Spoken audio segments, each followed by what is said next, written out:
Je rentre en prison la première fois le 5 décembre 73. Pour moi, la meilleure des évasions, quand on n'a rien, quand on est vraiment enfermé, c'est la lecture.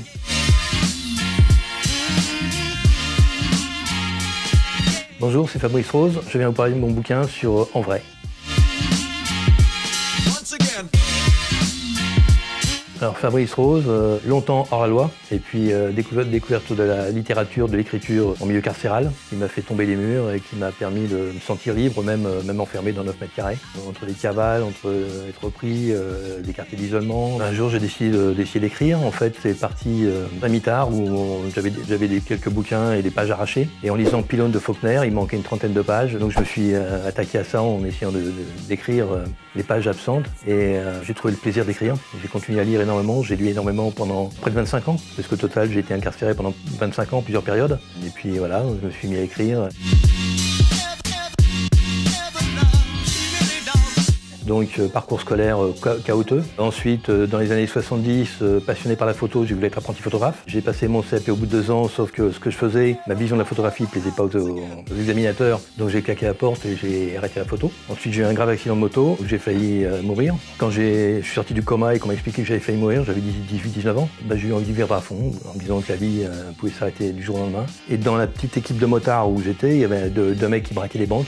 Je suis allé braquer les banques avec eux, et puis voilà, j'ai commencé ma carrière de hors-la-loi comme ça. Donc après, arrestation, évasion, arrestation, et ainsi de suite, pendant pas mal de décennies. Jusqu'au jour où ma fille est venue me voir à la centrale 10 heures, et ma fille m'a demandé d'arrêter, qu'elle voulait retrouver son père, que si un jour elle avait un enfant, elle voulait que cet enfant me connaisse. Donc il me restait encore quelques années à faire, et j'ai promis à mes filles que j'arrêtais, je donnais ma parole, donc j'ai tout arrêté. Et voilà, je suis sorti depuis le 23 décembre 2005. Je travaille dans plusieurs hôpitaux où j'amène la culture, et je dirige des équipes d'animation, et puis je consacre aussi mon temps à l'écriture.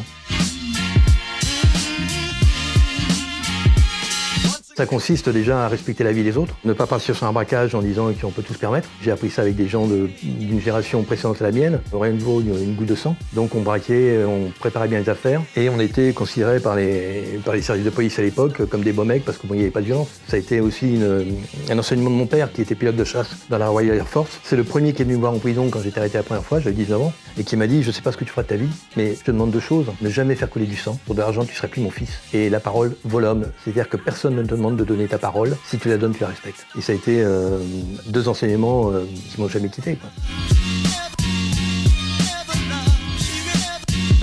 Je rentre en prison la première fois le 5 décembre 73. Pour moi, la meilleure des évasions, quand on n'a rien, quand on est vraiment enfermé, c'est la lecture. Le premier bouquin que j'ai écrit, qui s'appelle Ghetto Taxi, qui n'est pas publié, mais qui a été repéré par le Robert Laffont, c'est comme ça qu'on s'est rencontrés. Ça se passe à New York, et effectivement, l'éditrice qui l'avait lu m'avait dit « On sent l'enfermement ». Donc ça se passe à New York sur une semaine, et j'avais jamais mis les pieds à New York. J'avais des plans de New York accrochés sur les murs, j'avais des magazines touristiques de New York, et j'ai tout construit sur ça. Mais j'étais vraiment libre.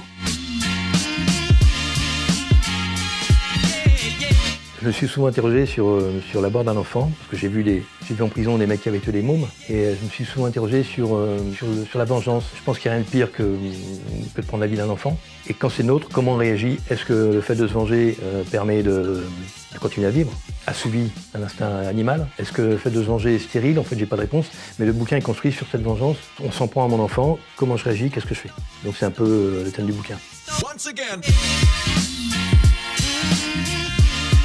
Donc le deuxième, c'est toujours le même gang, mais sur un autre sujet, sur une histoire de kidnapping, un peu politique. Et le troisième, ce sera la fin du gang, parce que les flics ne dorment pas. Ils sont très présents dans le premier, ils sont très présents dans le deuxième. Et dans le troisième, ça va être la fin du gang. Je raconte pas, mais chacun va exposer à sa façon. C'est une façon aussi de rendre hommage aux flics. Et moi, j'ai eu la chance de rencontrer des grands flics. Les flics n'ont jamais été mes ennemis. La grande force des flics et notre faiblesse à nous, braqueurs, c'est qu'une fois qu'on a fait un casse, on pense au suivant. Eux, ils commencent à travailler là-dessus et ils lâchent pas. Donc je veux aussi, à la limite, dans le troisième bouquin, montrer qu'ils font leur boulot.